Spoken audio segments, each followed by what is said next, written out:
you ready for this? Gonna be fun. You will not stand in my way. Frostborn, hunger. This pleases me. I do not fear you, mortal. Your soul shall be mine. Don't make me laugh. Needs a boot? Oh, I do. Feel a shredding, baby. Let the battle begin.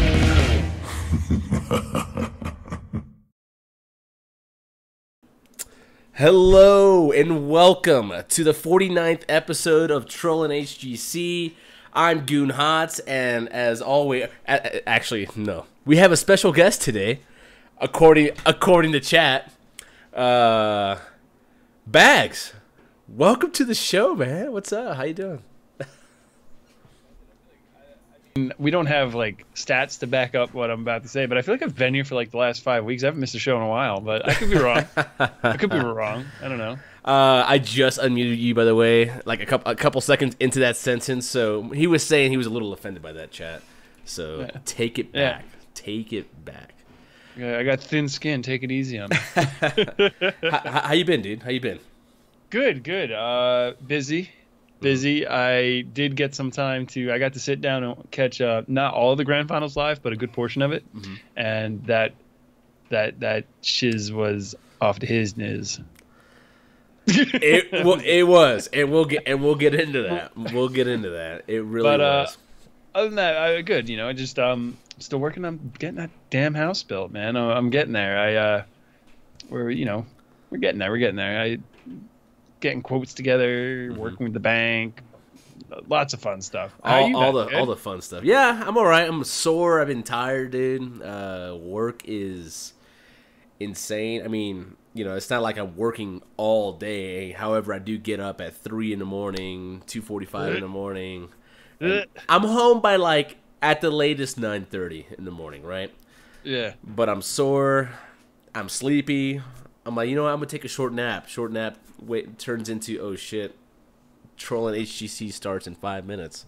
You know, and LiQiuD can't be here today. Hang on a second. Let me do that. Speaking of LiQiuD, he cannot be here today. Obviously, he's got some other business to tend to, but I'm sure he would have loved to have been here today. There's a lot to talk about, and I'm sure he has a lot to say. But anyways, moving on. Rest in peace, LiQiuD. Just kidding. Bahgz, tell us about the Patreon. What's going on with the Patreon, man? So I've actually got some big news tonight about the Patreon. As per usual, Trolls.gg has a Patreon that they share with the Nexus Trolls and all the writers and all the content creators at Trolls.gg. You have the options to donate $1 a month and earn priority into our after show viewer games and as well as future call-in episodes. We also offer chieftain status by donating $10 a month, where you get all the rewards of the previous tier, as well as a special credit at the end of each show. Speaking of which, big shout out to our newest chieftain, Eric Fredette. Thank you for joining us and hitting chieftain status. But the big announcement is that we have a new brand spanking shiny new car smell exclusive Patreon tier. The War Chief. The War Chief. Oh. Yes, like the Vol'jin special, I like to call it. Our previous War Chief of the Horde. It is limited to only 2 patrons. At $20 a month, you will unlock the most exclusive of rewards, which will be hit when we hit our next goal. We are currently at $47 of $75 a month towards our second goal, the coaching goal, which is once a month. Goon or Rumus will stream 2 of our War Chiefs coaching sessions for over an hour. Now, 2 it being if we have the 2 War Chief patrons. Now, if we only have 1, it'll be 1. Each patron will get 1 coaching session that lasts for over an hour, streamed live on the internets, and the VOD will be shared with our entire community. So, right on. There we have it. So we have a new $75 a month goal coaching session unlocked for the community to peruse and enjoy, as well as a new reward tier, the War Chief, where you unlock that exclusive coaching status. So thanks to our chieftains and to our new chieftain who just found out there's a war chief today. So, hey, if that sounds like something you want to do, upgrade, baby, upgrade. Nah. That's it. But it's open to, yeah, you know, like he said, the two war chiefs will have access to the coaching between Artemis and myself. If we can't fill those spots right away, or whatever the case may be, maybe we can figure something else out and get other patrons in on the action as well. As this grows, we'll look to open up more spots, more slots. But we kind of want to start off slow and go on from there. If you have any feedback, suggestions, ideas, or anything like that, let us know on all the social medias, which we'll talk about, which we'll discuss later. But that being said, Troll of the Week. Bahgz, who's our Troll of the Week this week? Sorry, I was muted there. Today, drum roll, please. All right, this week's Troll of the Week is Mostaka. He's extremely active in the Discord. He's been contributing to a lot of the HGC talk we've been having as mid-season Brawl has been progressing. So I just want to give a big special shout-out, shine a little light on the guy for being a very active community member, and letting him know that we appreciate his contributions to the community. So Yeah. thank you, Mostaka, Troll of the Week. And his spicy takes on some stuff from time to time, and by that I mean throwing some flame at me for following my heart. All right, so right on, cool. So let's go ahead and let's get in the news. Let's play this bumper here. Tonight on the Trolls.gg podcast network, Trollin HGC proudly presents Heroes eSports News, Notes, and Drama with your hosts, LiQiuD and Bahgz.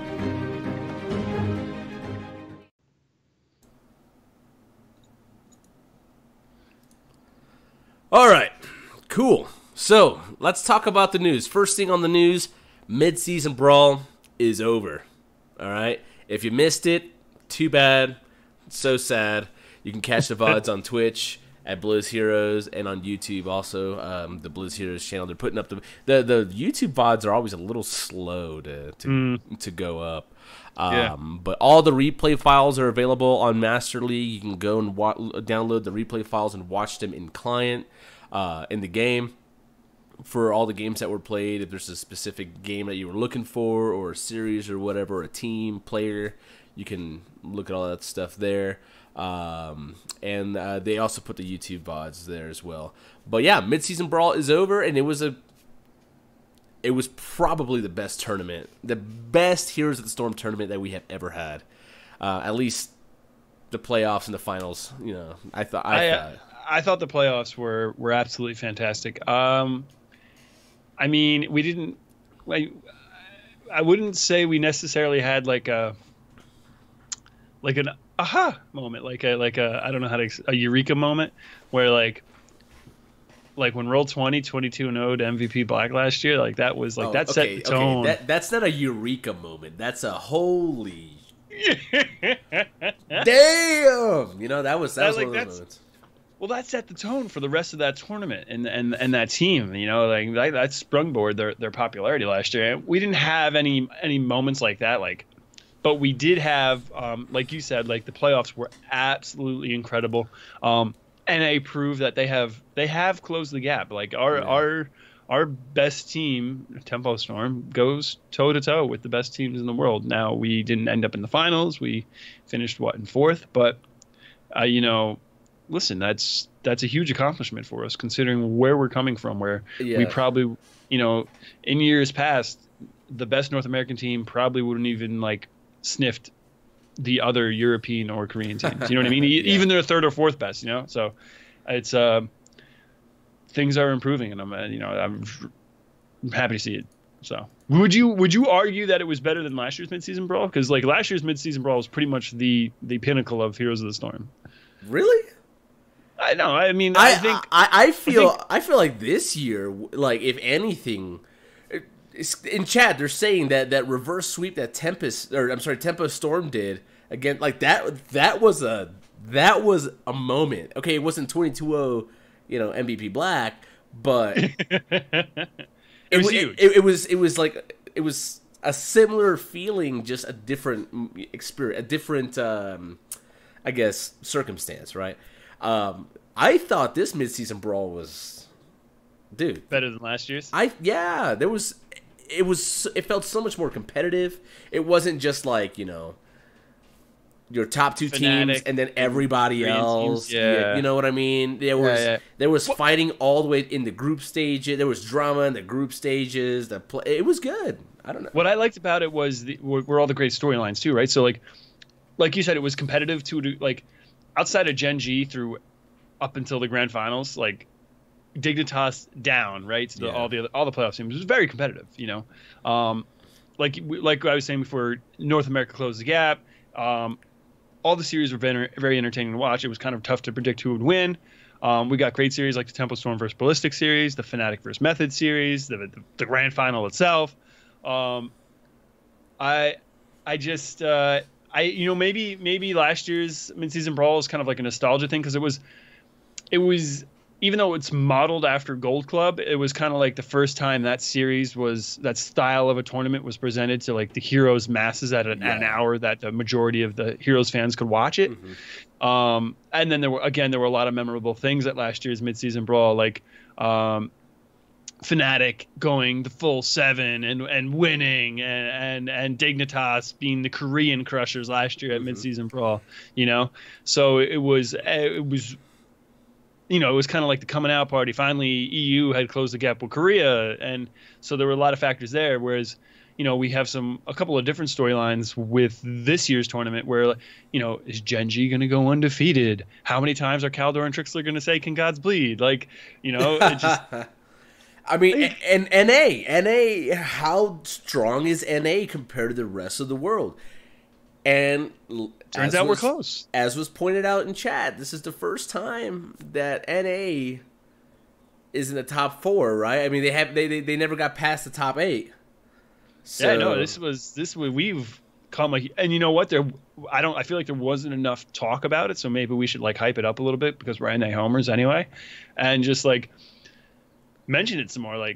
It's been a long time since North America has been this competitive in the scene. Yeah. 20, when Cloud9 won, that was 2015. It's 3 years ago at this point. Yep.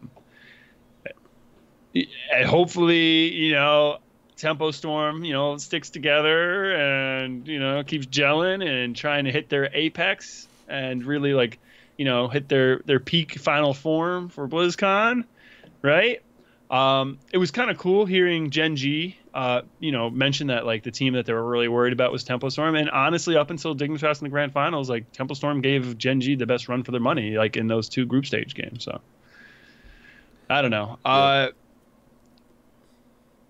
That's I guess you could look at it both ways. Ultimately, it's if you're an NA fan, this is probably the best tournament since forever.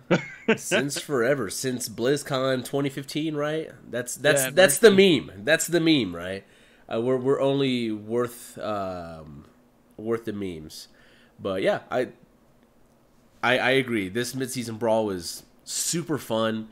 By the end of the tournament, I felt this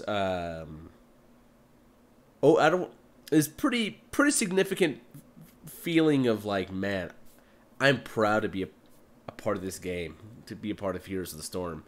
Yeah, it's really cool. We saw some great matches. Things are looking to kind of tighten up a bit between the regions for now, right, Kappa?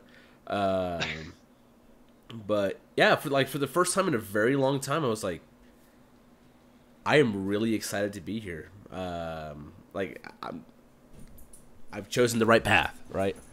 So now we just need to. No, I wasn't paying attention enough to the viewership numbers. Did they peak? Did they hit higher than last year's? Or were they a little lower? I caught 32 or 35,000, but I can't remember what we peaked at last year. I think it was 48. I think we hit above 50,000 this year, but I'm not sure. Well, you know what, they hit the schedule, like I feel like this timing, the scheduling for the grand finals. Aside from, unless you're like in Asia, like it's pretty much, it's it's late in Europe, but it's still early enough, and then it was like early afternoon in NA, so it was like, I don't know, they hit the timing sweet spot, Yeah. So there was like a graphic that I saw, how many like hours viewed or something like that, or total viewed. It was like all these different games and tournaments that were going on over the weekend, and I think Heroes was like at number 4 or something like that, with like 1.4 million hours watched. Overwatch I think was first, followed by League and something else. I don't know what that is. CSGO or Dota or Rainbow Six or something. It was above 60K. Annalise and Chad, it was above 60K counting other language channels. 1.3 million viewers. Okay. All right. So, right on. Cool. Nice. But no, you have something else you want to say, or? I did, but I forgot my train of thought. So let's move on. Yeah, let's go ahead and move on. I'll come back to it. So a couple bits of news coming out of the minor regions. Mind Freak has some issues going on with I guess being able to acquire some players post mid-season brawl. It looks like a lot of the teams already have their rosters locked prior to them coming back. So now they're coming back from the mid-season brawl, trying to find new players, free agents. They can't take players from other teams. Tell me a little bit more about that. Tell the people. So the gist of this, Goon, is Mind Freaks, one of their players is retiring. Now, if nobody was leaving the roster, they wouldn't have an issue at all. They are already the best roster in Australia. They would just compete with the same 5 guys. But the problem they have is one of their guys are retiring, so they need to pick up a new player. And the reason why this is a major issue is because the transfer period for Australia and New Zealand was while mid-season brawl was happening. So unfortunately, they were unable to pick anyone up during that period. Now, they were told that, this won't, by I don't know who runs the HGC, the ANZ HGC down there, but they were informed that it wouldn't be an issue and they would make an exception for them, that they could make some moves when they got back. Well, yes, they can, but all the rosters in the ANZ Premier League are locked, and they are not interested in, letting go one of their players so they can help out the best team in the league, right? So Mind Freak is now stuck in a position where they're pretty much going to have to take someone on a very limited trial basis from the Australia-New Zealand Open division, just out on a limb. Unfortunately, not able to take someone from, kind of like the cream of the crop. Yeah, so this brings up an interesting question, and we're going to talk about this here with another region. Do you think these roster changes need to happen post midseason brawl? Because there's 2 weeks after midseason brawl before a regular play starts up again. We absolutely need the transfer period to be systematically the same across the board. If the minor regions are going to the midseason brawl, then their transfer periods need to happen I feel like after midseason brawl and at basically the same time. They should pretty much run on the same schedule if possible. And the problem, and B, because we don't want to be now.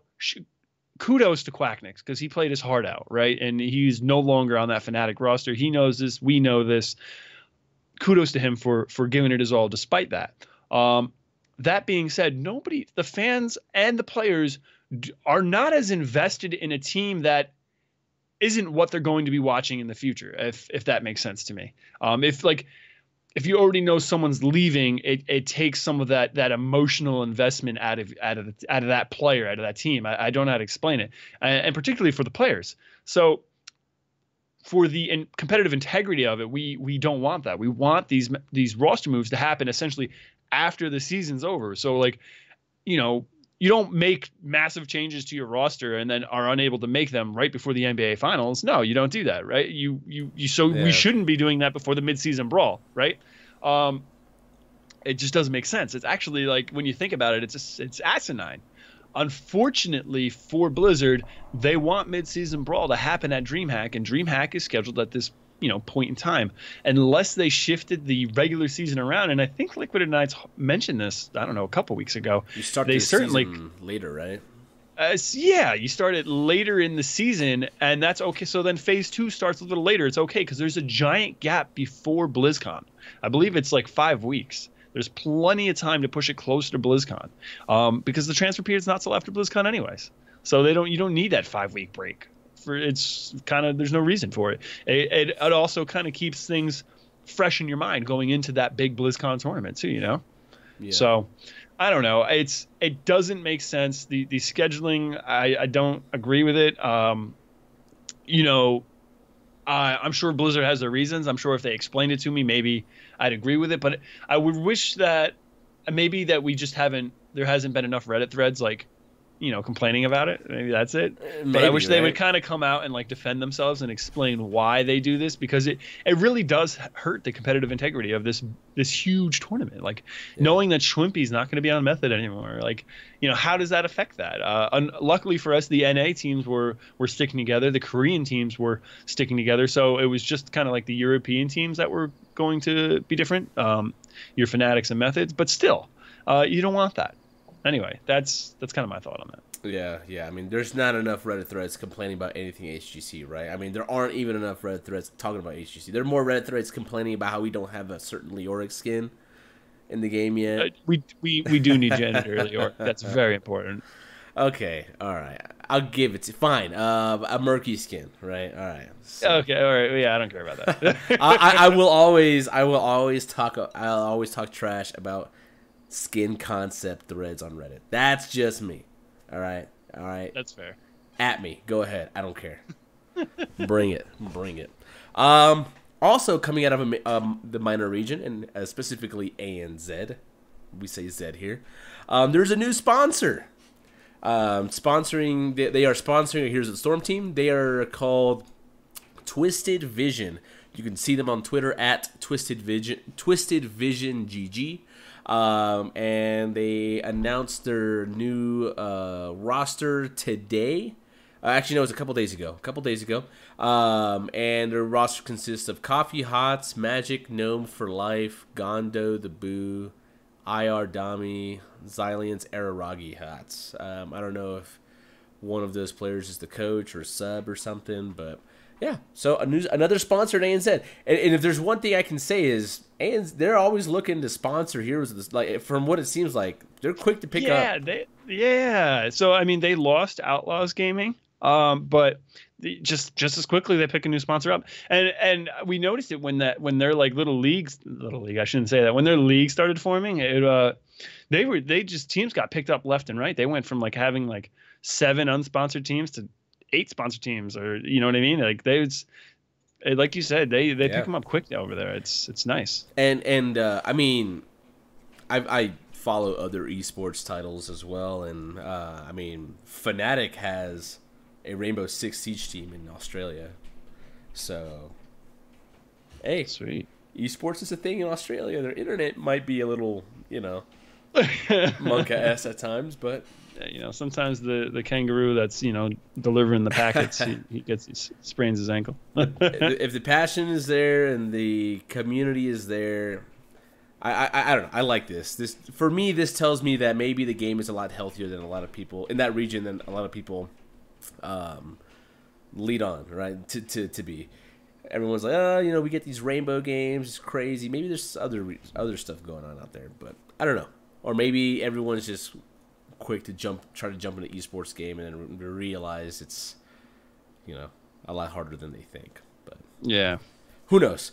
Glad to see it regardless. Glad to see it. In other news, and this was today, right? This tweet. This dropped a couple hours ago. Yeah, Tim Rizzo. He's a journalist for InVen Global with an emphasis on Heroes of the Storm and Hearthstone. And he made a tweet. He tweeted out something that was a little cryptic. Makes you think, right? And let me see if I can pull up the tweet here. Pretty much he says, fans of Blizz Heroes, #HGC, keep an eye out on the next couple days for a very interesting player transaction that will take place on a top global team. Information will be shared soon. So you're reading that, initially you're like, oh, interesting. A top global team, player transaction. The roster change period is over. What's happening? What's the thing? And then you go through. People are asking some questions. One of them, someone asked if this fell outside the roster swaps. Yes, it does. And then someone asked for a region tease. Crosby asked for a region tease, and he said that NA is making this interesting player transaction. So, do you have any crazy tinfoil hat theories as to crazy tinfoil hat theories? I got plenty of those, man. I got plenty of those. Share them with me, man. I want to hear you. Okay. I want to hear what you got. Well, one, the Earth is flat, right? And then two, I'm just kidding. Flat Earther. Don't at me. Don't at me. I'm just messing. So he says a top global team, and it's in North America. Okay, let's look at North America. How many top global teams do we have in North America? One, arguably two. I guess you could say two, because one went to the two teams went to the mid-season brawl. Which one's a top global team? Here's Hearts of Tempo Storm. If we're gonna take this literally, Tempo Storm. Someone in Tempo Storm, player. Let's just say, assume it's one player. A player in Tempo that is on Tempo Storm right now will not be on that team by the time the next phase starts. By the next phase starts, yes. So I think it's probably safe to narrow it down to that. The question is, why? Right? Like, things are going so great. Like, aren't they? I thought. Aren't they? Going great? Am I missing something? Like, I don't know. I was the guy that was anti-Tempo Storm coming into the season, right? Like, yeah, you can't buy championships. You just it doesn't work. There's to be fair, too many Indians and not enough chieftains. To be fair, I think we were all like that. Everybody was kind of but completely wrong. I admit it. Like, I was completely wrong. This team's great, right? So if that's the case, like, why? What? So I would only want to hope that it's before like a personal reason, right? Like, not because of like two guys aren't getting along or they don't think this is clicking, Right. Yeah. So let's play a game here. Which player, assuming it's Tempo Storm, is leaving? Do you think? If you had to throw a guess out there. Do we want to play that game? I don't know. Guess as to who's leaving? Yeah. Yeah, that's fine, man. It's all in good fun. We don't mean any harm. Sure. If I was to guess, I would say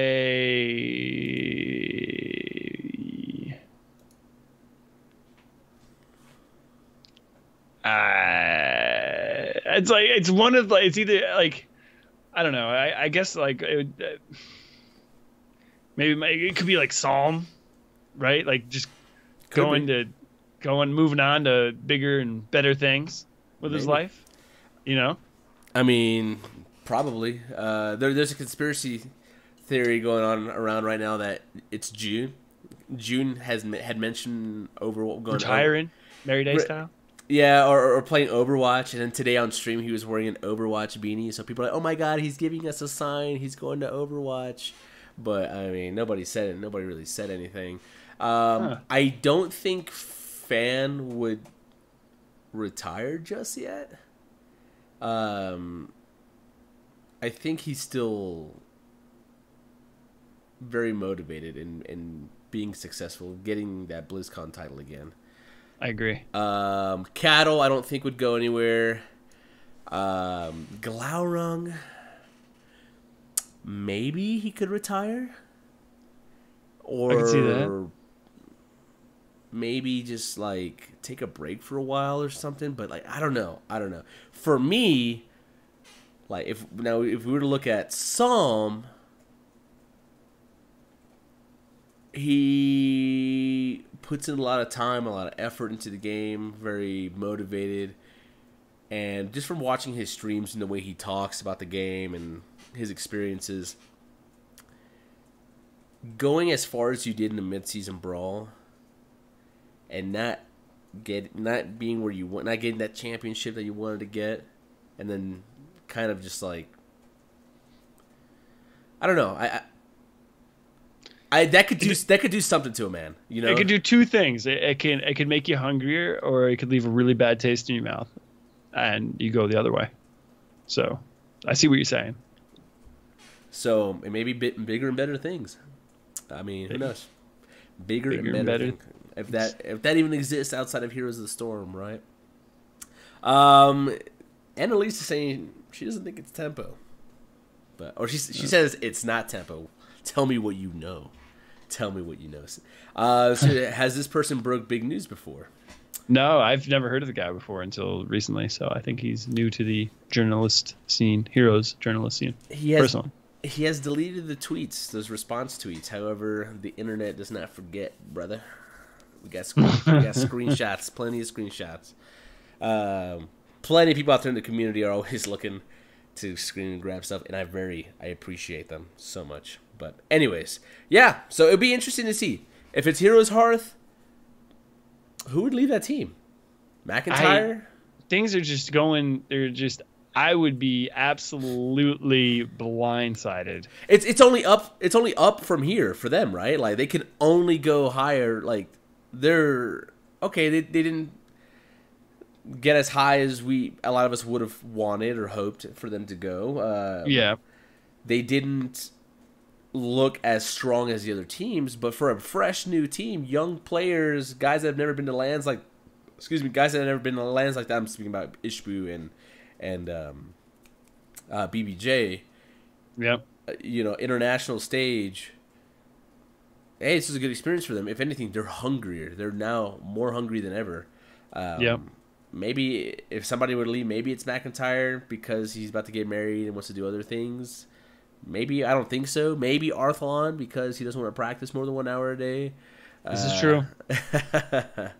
But if anything, I think Tempo Storm. They put a lot of time, they put a lot of effort, a lot of energy. But I don't know. Maybe not. Who knows? But cool. Anything else you want to say about that, Bahgz, before we move on to the results? I have nothing else to add. Okay. All right. So let's go ahead and move on to the results here for the mid-season brawl. Mid-season brawl results. Bahgz, what did the standings look like? How did things end up? By the way, if you haven't watched the mid-season brawl and you don't want to have anything spoiled, why have you tuned into the show? Why have you gone this far into the show and not turned it off yet? All right? So, from here on out, it's on you. All right. So, unfortunately, 7th and 8th place went to Method and Heroes Hearth. They were unable to win their first round matchups in the losers bracket. Heroes Hearth fell to Ballistics 3-1, and Method lost to Fnatic in a real back and forth series, 3-2. Now I don't know did you have any thoughts on any of that series? Like Heroes Hearth, they took a map off Ballistics. It's kind of a big deal, but yeah. Other than that, I was kind of hoping they would. I don't know. I thought that maybe I remember saying confidently that I thought they would make it to the next round. Yeah.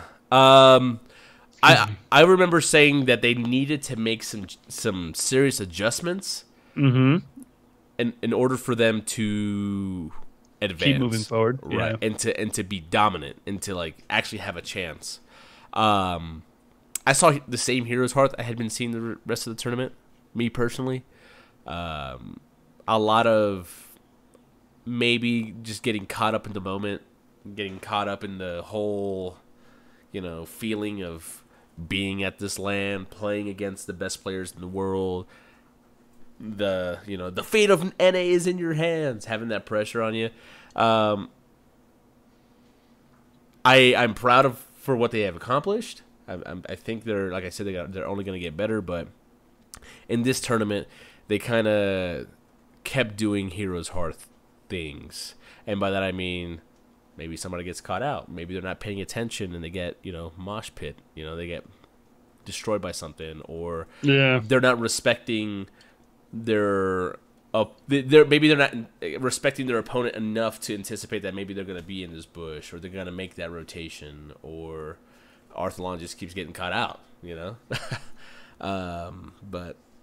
yeah, I don't know.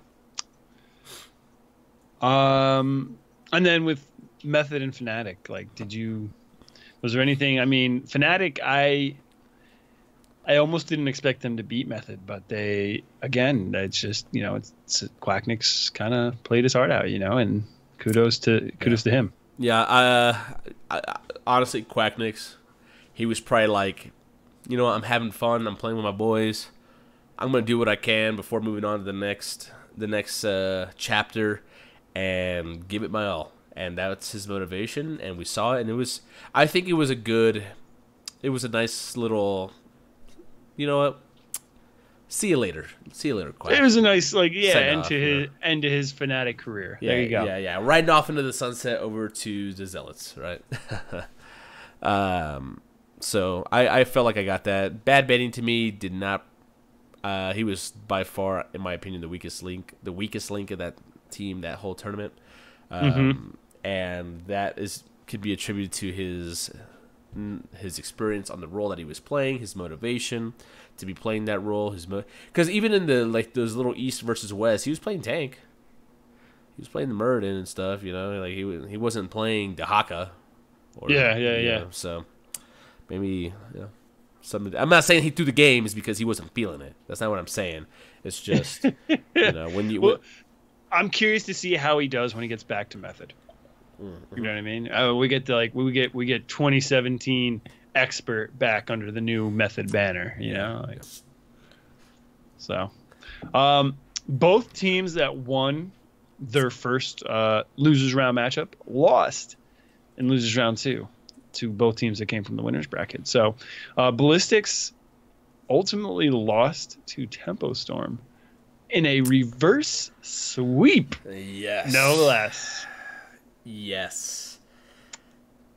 Tell me your thoughts about this series, because I was not able to watch it, so I want to hear your thoughts, man. Fill me in. All I want to say is KR lol. That's all. That's all I'm going to say. That's all I'm going to say. Korea lol right after Tempest 3-0'd him, huh? Yeah.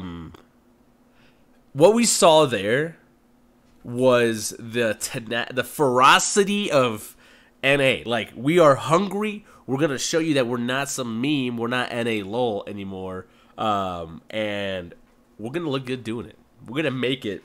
It was scrappy. It got scrappy. It wasn't some clean, perfect stuff. But I don't know. When I saw that, I felt like the sense of pride, dude. I was like, dang, that is what NA is about.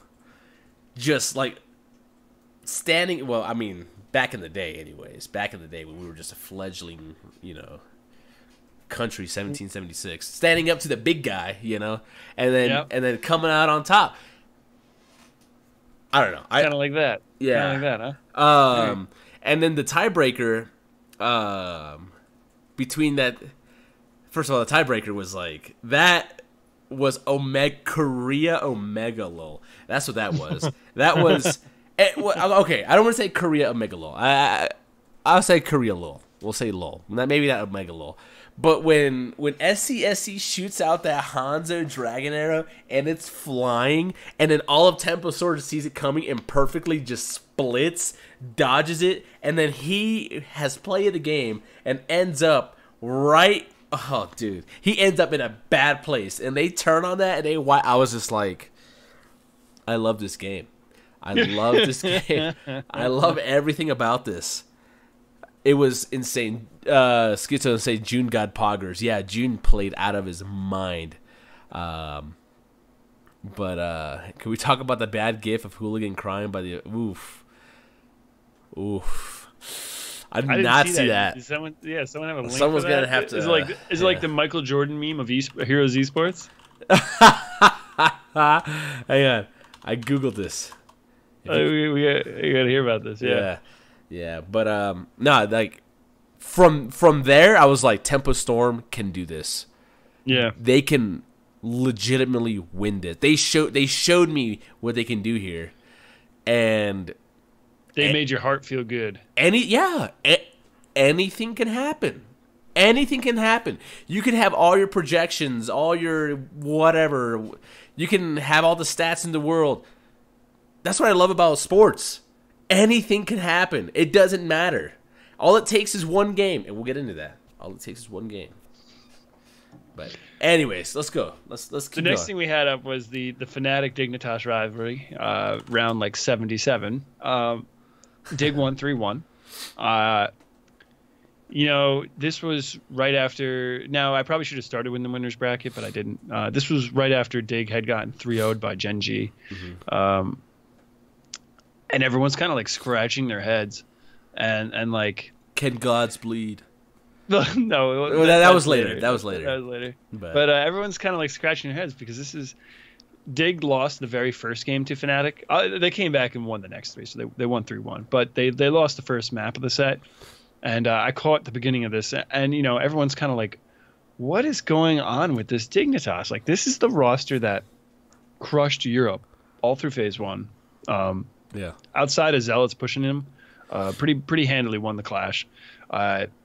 This is like coming into this mid-season brawl. This was the roster that was supposed to like unseat that BlizzCon winning Gen G roster. Like this. It was just things were just not happening as expected. And I wonder.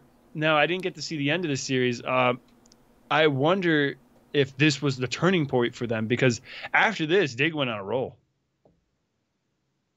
As they seem to always do, by the way, in losers brackets of tournaments, like when they won the Clash last year, or when they rolled through the midseason brawl bottom bracket to face Fnatic. Like this team has got land. The core of this team has just got some land cojones, and I love it. They were sandbagging, dude. They were sandbagging it. They were like, "You think so?" Nah. I don't think so. I don't think Maybe so. I just wonder if things just weren't clicking, and then they just, I don't know. Like you know how things are. It's like sometimes you can't even explain why things weren't working the way you wanted them to, and then just all of a sudden they're like, oh, well, we're back in sync again. I think it's just a matter of like, a couple moments in certain games where things kind of turned, or they didn't get the draft they wanted, or maybe they didn't get the draft they wanted. And maybe they were adapting, because the playoffs meta compared to that of the group stage was, I think, it was a little more different, right? Yeah. So maybe there was some getting adjusted to that new meta, or figuring out what they wanted to do, and but get Zelia playing that Deckard Cain. That's what they needed. Yeah, Zelia. Oh, he's so good, dude. That whole team, the Dignitas roster, like mechanically very, very strong. Yeah. Like every single, like Poyak, great. Just a really strong roster. So reiterating, Tempo Storm lost to Tempest 3-0 in the top bracket. Dignitas lost to Gen G in the top bracket 3-0, and that's how we got to us talking about them in the losers bracket, where the exciting matches were. The next round was the NA's Great Hope versus EU's Great Hope, essentially, right? Because we had an all-Korean winners final.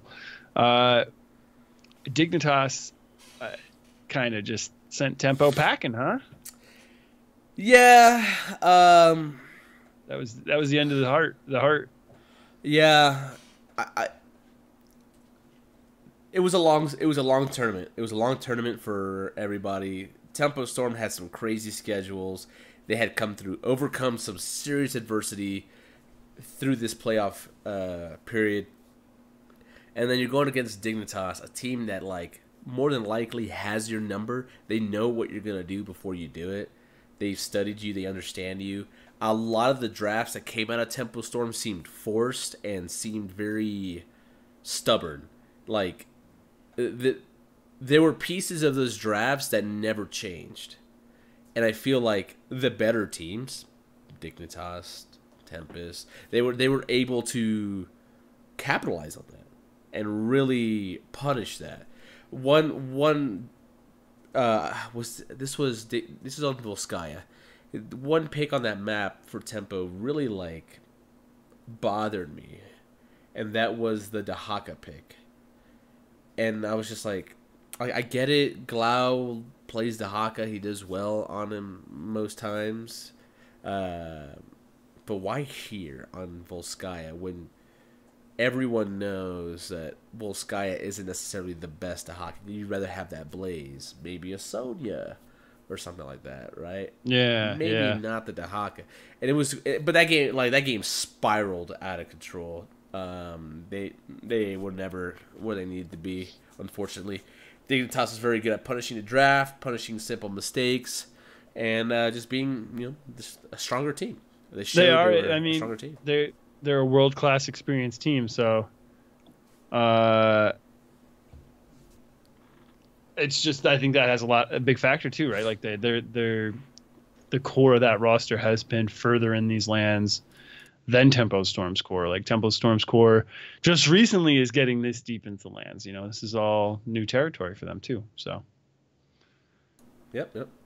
If that makes sense, because Tempo Storm was always flaming out. It's like the higher you go so when you're training, whatever it is that you're doing, you could be training at a new job. Maybe you're doing some weight training, whatever. Whenever you get to that next level where you finally reach you break through one wall and then and then you're like, it feels great, and then there's like another wall in front of you. That's another mentally. That's a great way to describe that, and I think that's what you're right. That's kind of like what they're hitting, right?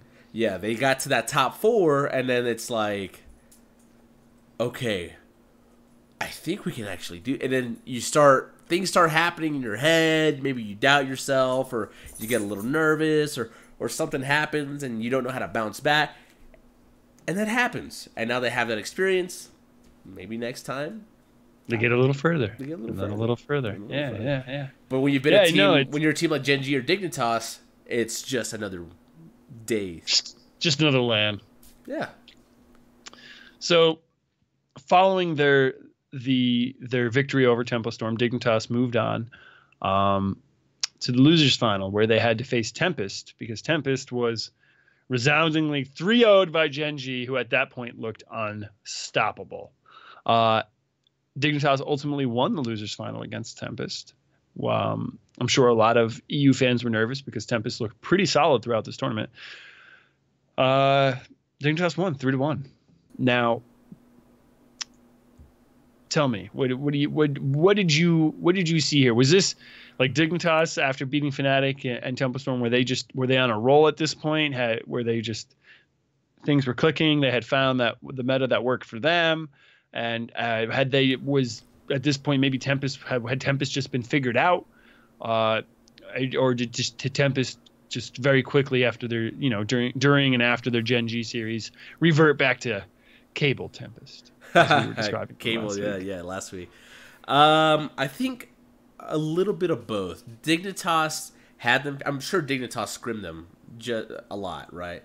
And then I'm sure that they noticed some trends, some things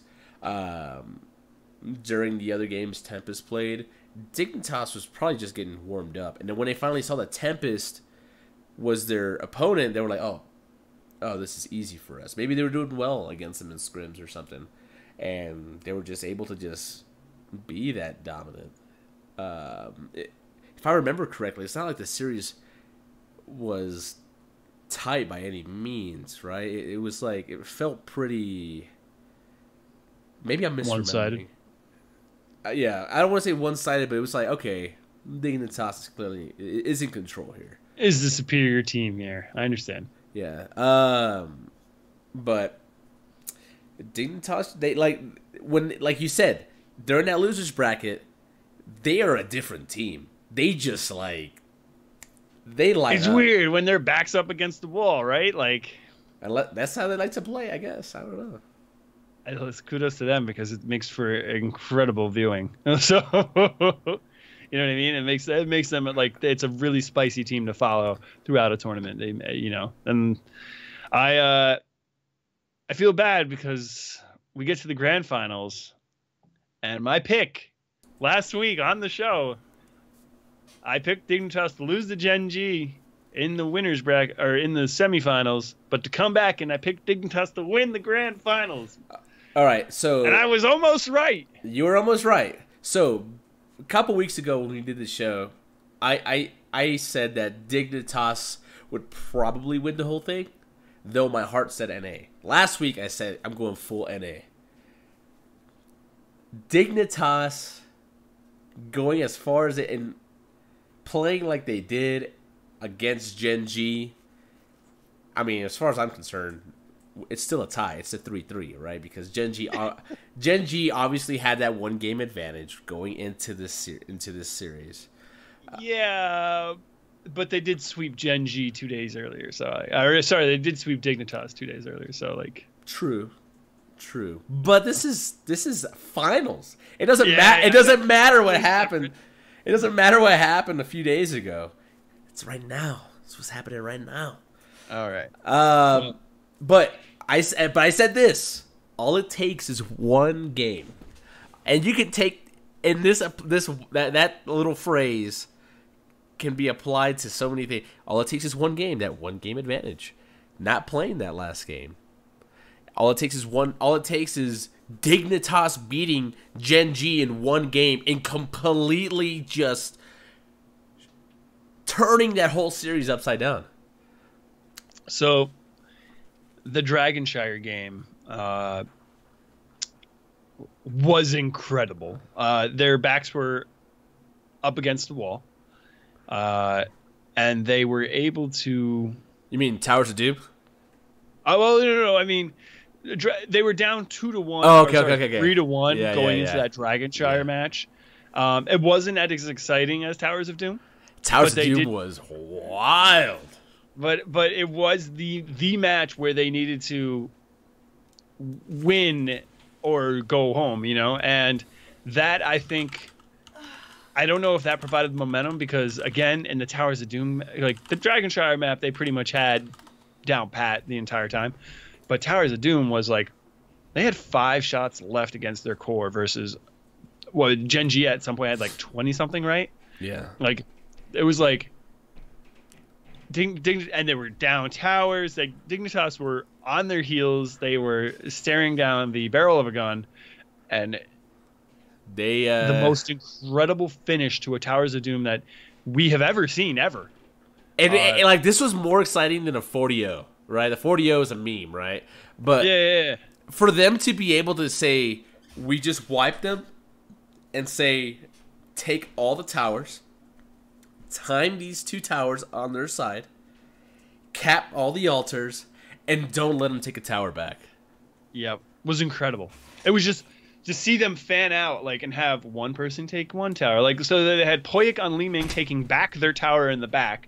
They had Snitch on Genji taking the top tower.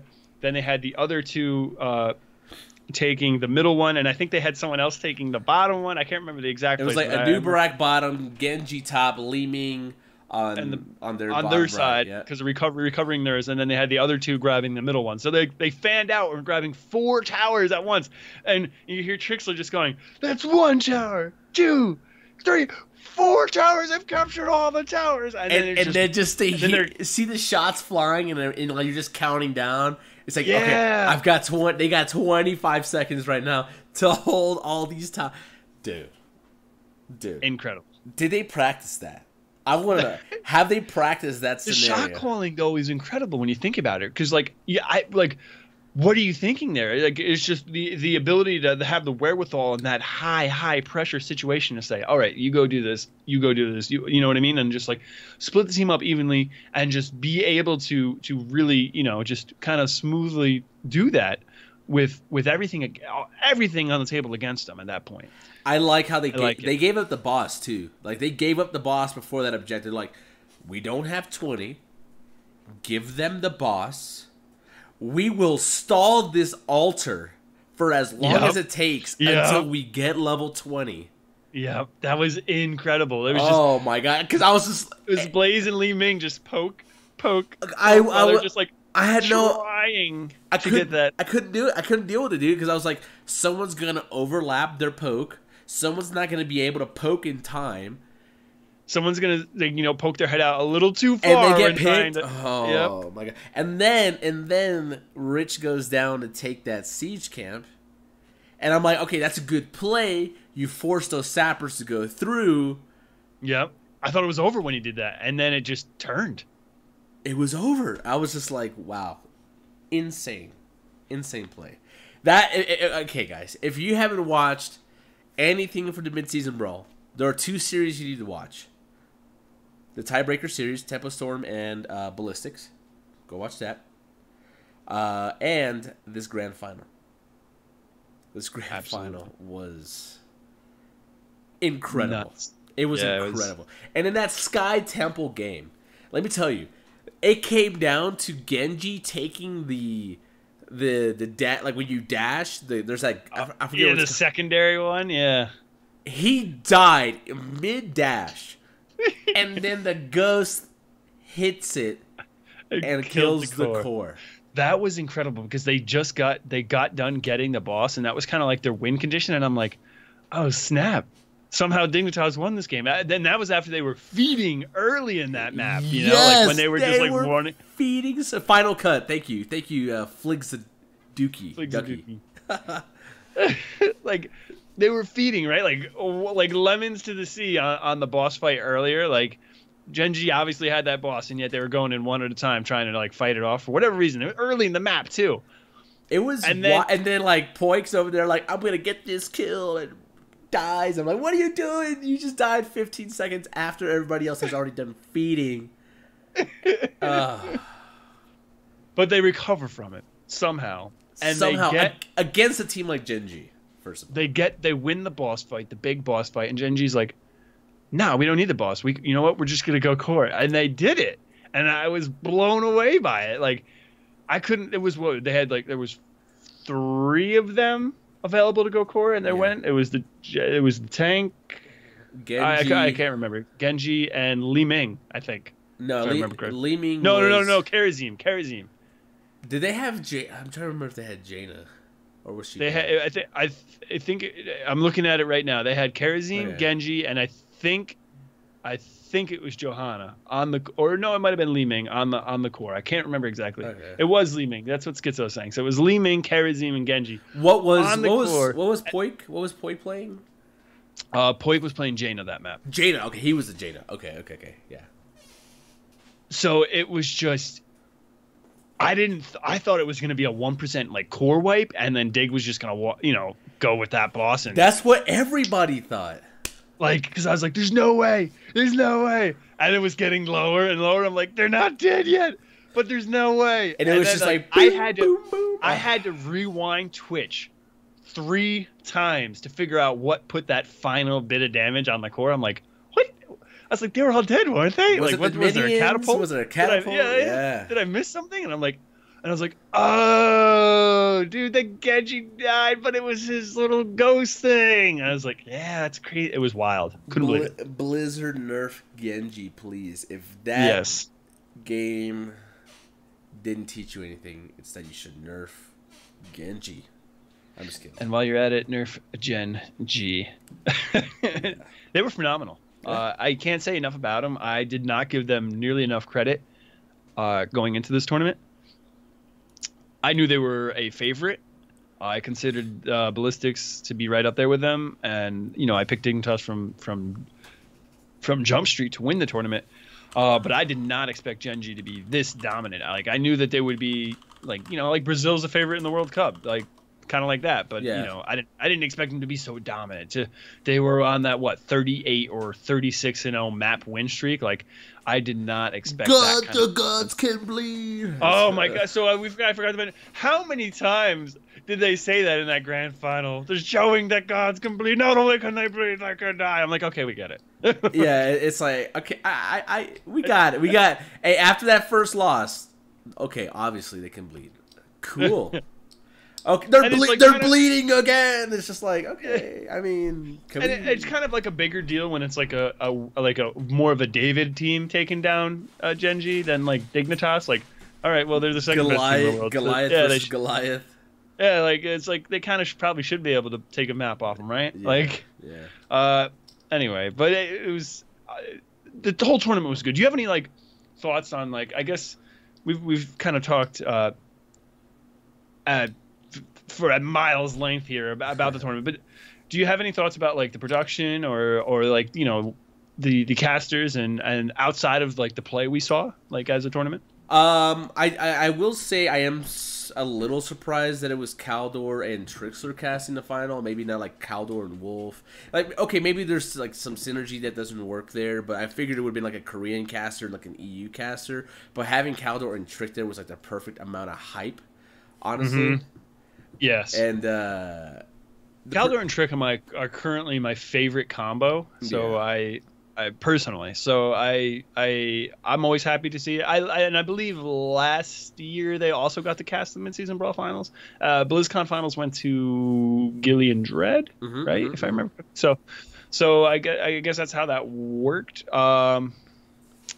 But yeah, it would be kind of cool to like have an EU guy for the EU team and a Korean guy for the Korean team to co-cast. But I think there's a lot of synergy and like intangible factors that are involved that we don't really kind of appreciate when it comes to casting. So Flig Zaduki in chat said he wishes there was a player analyst.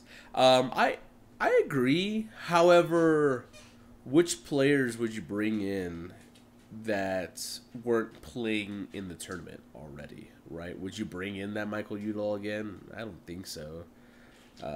Would you bring in?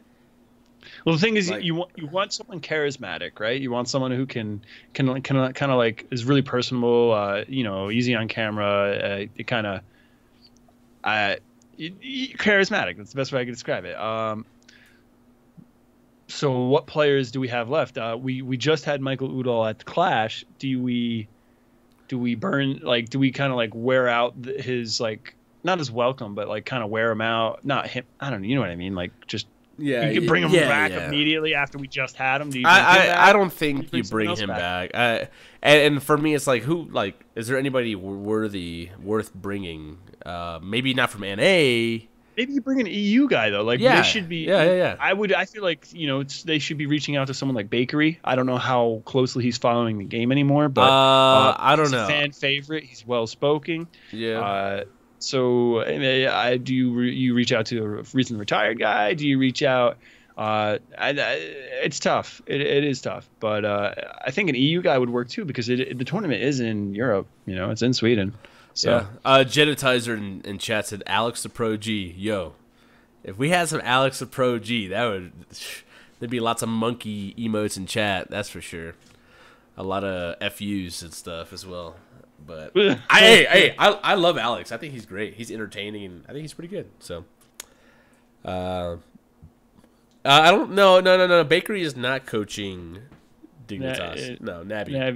Nabi is the dig coach. Bakery goes around taking pictures or something. I actually don't know what Bakery does. So, last time I heard him talk about Heroes of the Storm was on Town Hall Heroes, I think, and he had mentioned he wasn't even playing the game really anymore. So there is that. Generational shift, man. Times are changing. They are changing. Yep.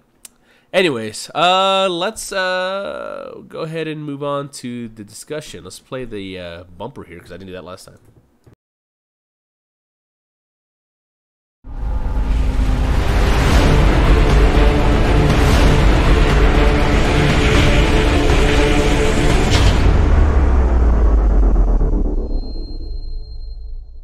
Love that bumper. I love it too. All right. Who is that in the background? That is my beautiful, beautiful, lovely. Do they see me? I'm super greasy right They can't see you, but you put like a breadstick on the side of my head, so they saw that. Anyways, that is my lovely, lovely, wonderful woman who supports me. Anyways, she's not HGC. She's not HGC, so we can. You can tweet at me. Anyways, so let's talk about the meta notes. Let's talk about the maps here. Top 3 map. We're going to talk about the maps, the top 3 pick heroes, win rates, and some fun facts. Should be pretty short segment here. But the top 3 maps: Dragonshire, Towers of Doom, and Tomb of the Spider Queen. Each had almost equal amount of play. 8 Dragonshire, Towers of Doom, 8 Tomb of the Spider Queen, 7. Dragonshire and Towers of Doom, very standard maps. I believe I could be getting my facts wrong, but I believe Korea are a big fan of Dragonshire. Europe, big fan of Tomb of the Spider Queen, and then Towers of Doom. All 3 regions, like you said, are very standard maps. Tempo Storm, big fan of Dragonshire. That's true too. Yeah, they like it. The best teams can really shine on Dragonshire. There are so many different strategies that can be run on that map. Controlling the bottom lane, getting all the siege cams, making rotations. It is truly the most balanced map for the best teams. There's not a whole lot of gimmicky aspect. Like, you have to fight over the objective and grab the dragon. You don't necessarily have to grab the dragon. You can get forts down without ever taking a dragon. It's the smartest players can, and the smartest teams definitely have their success on that map. And if you're playing against another good and another smart team, it's a pretty even map. Ends up being pretty entertaining for us. Yeah. Towers of Doom, another map where you fight map control, lane control. You're fighting over objectives. You can't attack the core directly, so you never have to worry about getting backdoored. It's one of those games where. One of those maps where you can play. You could probably pick it up later if you're behind in a series to kind of stay in there without getting cheesed out. That comeback map, So we saw it. We saw it in Dragonshire, but then we also saw it in Towers of Doom. Yeah.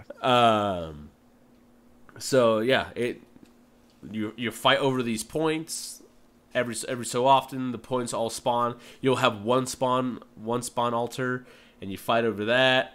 And again, the best team will usually win because they can do everything on the map better and fight better than the other team. And if you got 2 good teams, you're gonna have a good series. So, Tomb of the Spider Queen 7 times. This is a EU map. I like you said, I would definitely say it's a pretty popular EU map. Snowball. Maybe you take it early. Maybe you look to close the series out with it if you know you're gonna be the best. You're gonna win handedly. Wave clear, turn in, snowball, end the game. That's how it is. Yeah. Open the series with it, close the series with it if you're that confident. But yeah. Moving on to the heroes. Malfurion had an 85% participation rate. Participation means either picked or banned. He had a 100% chance in that way. That really? Was his pick. Picked. He was picked. Okay, 85% pick rate. Yeah, dude. Good Check out the Lord. link, dude. Good Lord. These are straight facts. Malf had a 100% popularity rate, pick or ban, but 85% pick rate, which is absurd. And it's not just him. Blaze. 80%. 80%. How many games? What was his popularity like? Upper 90s? It had to be maybe a low 90s. 92%. There we go. He just making it into most of the games, hardly banned. Him and Malf. Wait, say that again? I'm sorry. I didn't catch that. Not banned very often. Hardly banned. So Malf was only banned 6 times. Blaze was only banned 5 times. But Blaze made it into 32 matches. Malf made it into even more. It's insane. And Blaze had the highest win rate, right? Yes, 65%. Out of 32 games that he played. Yes. It's funny because nobody really picks up Blaze anymore. But man, he popped up here and it was just well shit. We can't engage on you. We can't kill this guy. He's just being very disruptive. Yep. This bunker is annoying. But yeah, Blaze. He's got a strong wave clear. He can. He's not a global, right? He can't burrow like Dahaka. However, he can clear just as fast, if not faster than Dahaka. Trade into a Dahaka. Oh, Dahaka wants to burrow. I just stun him out. Oh, that's on a 10-second cooldown. I can walk my happy ass as Blaze down to the next lane, clear that lane faster, and then still make it down for the team fight. And with all like the dive and the Genjis and a lot of this like burst damage that was coming out in this tournament, the Blaze bunker is just really good. It's just really good. And even if he did feed, he'd set up his... He would deal his damage, cause enough disruption, sacrifice himself in a team fight. Wooby did this on Infernal Shrines with him and was sacking himself, and they were turning fights on the shrine because they were low enough to get killed. But yeah. Genji, 65% pick rate. His win rate was also at 65%. It was 26 games. Genji's a good hero, man. Like, that hasn't changed. You know what? His kit is just so ridiculously good. So, you know, like, yeah. It seems like no amount of nerfs doesn't matter. You gotta be careful with Genji. So Genji a Genji pick on a map forces you and your team to play that map differently. No longer Dragonshire. Let's talk about Dragonshire. A Genji gets picked up on that map, but there is no longer a solo lane versus a solo lane. It is your solo lane and the Genji versus the other solo laner. And that solo lane has to be constantly on the lookout for that Genji to show up at any moment. It's like a jungler from League, you know? Yeah. The moment that Genji shows up and you're overextended, you're dead, that is your whole lane, that is your wall, that is your well. Yeah. That's a good point, you know? And you get, this isn't the podcast for that, but I almost want to brainstorm like a second and third Genji style character just to kind of like balance it out so that there was more flavor for that role.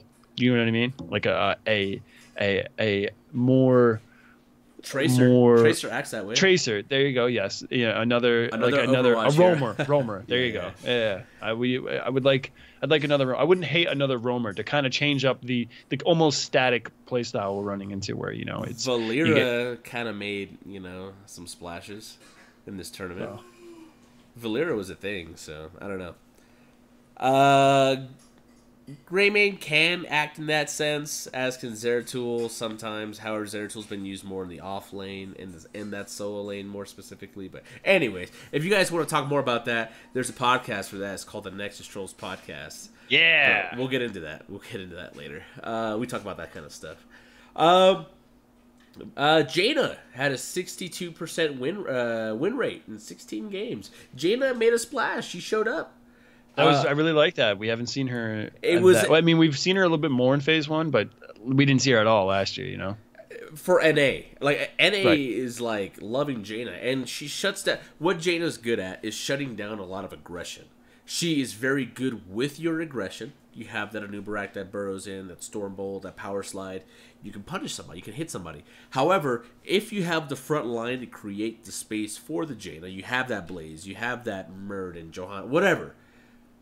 Anyone that looks to aggress onto you gets punished. And usually those aggressors are heroes like a Greymane, maybe a Zeratul, maybe a Genji. You control them, you slow them down, you burst them down. That's it. That's the end of the fight. The Korean teams and the Dignitas figured that out early for NA. They were banning that Jaina away from us. And then you would see... And then they were using her in the finals. And they were using her in the finals. And, you saw some adjustments. You would see the Jaina gets banned, we'll pick up the Chromie instead. I don't think that works as well. Like, yes, it's a lot of burst damage. However, Chromie's all about poking and bombarding from far away, whereas Jaina punishes up front right away. Bah! I think if they wanted to play that same style, maybe you move into the Kel'Thas, because the Kel'Thas then brings in that gravity lap stun. And it's not as bursty, it's not as much CC, but he can definitely punish people that jump onto him. Again, we're talking about concept theory stuff here. If you guys want to find out more about that, the next Just Trolls podcast. Yeah. And this last fun fact. Ballistics had 4 highest KDA players despite losing early. Yeah, so if you... I'm going to shoot the link into chat for the viewers. If I can get this to work here. Select all. Copy. Pasta. Here we go. Beautiful. So... If you look at that link, you'll see that SCSE, Magi, Jungha, and SDE all 4 of those players had the highest KDAs in the 9 matches that they participated in the midseason brawl playoffs. Yet they lost in the second round. Yeah, it got wild. They became very inconsistent and got punished for it, and it was probably just a bad day, honestly. Yeah, I thought it was really interesting. You know, it's not something normally you see. Typically, you see the team that's dominant throughout the tournament, like Gen G. You would see their players there in that spot. You know what I mean? So, thought it was interesting. Yeah. That just goes to show that those players are good. So, we're right on. Cool. So. And that is all we have for that. Preview, there's really nothing to preview because the midseason brawl just ended. HGC starts back up here in a couple weeks, right? Not this weekend or next weekend, but the following week. Or is it actually... I don't know. I don't have the dates. I got you, buddy. Yeah. Don't worry. So North American Phase 2 starts August... Oh, that's not it. That's 2017, people. A week from tomorrow is what they're saying in chat. Here we go. June 29th. A week from tomorrow. Week from tomorrow. Well, a week from Friday. Yeah. I don't know where Skits is at, but 9 days. Yep. Skits Cool. is from the future. I'm excited. He's actually in Thursday right now. Yeah, it's true. Yeah, I'm excited. New rosters. You know, different rosters that we saw for the midseason brawl. And Tempo Storm surprise. I want to figure out why they haven't updated the Gale Force eSports logo on the website. That's what I want to know. I wonder who's going to have a sponsor. Maybe we'll have sponsor announcements for this for the start of the phase. They just haven't updated the website at all because Equinox is still on no tomorrow. For all your up-to-date Heroes of the Storm rosters, games, stats, and stuff like that, MasterLeague.net. Oh, yeah, LiQuipedia, Master League, either or. They own them. Yeah, LiQuipedia owns Master League. But right on. Cool. Amateur scene. Heroes Hype is running every Monday up until the Open Division starts up again. We don't have an official date yet. I did say a date last week, but not official. It's just a rumor, hearsay. Every Monday you can play with your friends, make a team of 5, sign up on the website, heroeshype.com. You can go over there, check it out, sign up for that. It's a lot of fun. They cast the game, they stream the games. But yeah, that's really about it. I don't really know of anything else in the amateur scene that's going on right now, but it's going to be a fun Open Division split. But yeah, that's all I've got. That's all we got. That's the show for this. What's going on with Bush League, man? Oh, that's right. Bush League, baby. Bush League has just finished its first season. First season. For those of you that don't know what Bush League is, it is an amateur beer league, so to speak, for Heroes of the Storm, put on by Trolls.gg, Trolls.gg, and the Gank Bush Squad, and the Nexus Commentaries community. Content creators from those groups and a bunch of listeners, viewers, fans, whatever. A bunch of bums out there get together every week, play a bunch of games together, beat each other. And, yeah, their finals happened on Monday. The VOD of that should be going up soon as I send that VOD to Fridge. That'll be up on the Gank Bush Squad YouTube channel. But, yeah, it's a lot of fun to cast. I cast it with a buddy of mine, Soken, who's on the Next Trolls podcast. But, yeah, it's fun. Their season ended, and Tower Baron Squared, which is Fringe Average team, won with a 2-0 victory. The games were pretty okay. They were pretty close. They were almost close. We'll say that. As the ice cream man shows up outside my house. All right. that is the sign. Ladies and gentlemen, that is the show for this evening. Thank you all for listening to Trollin HGC, a weekly podcast about Heroes of the Storm eSports, a member of the Trolls.gg Entertainment Network. If you haven't already done so, go check out the website, Trolls.gg. You'll see all the Trollin HGC stuff. You'll see the Nexus Troll stuff. You'll see all the written content from all of our wonderful writers. You'll see old stuff from Trent and the entry-level esports stuff as well. But go check out the website. Go out there. Give it a click. Look around. See what you like. See what you don't like. Give us some feedback. Let us know what's going on. We can make it better for you. We stream live on our Twitch channel for Trollin HGC.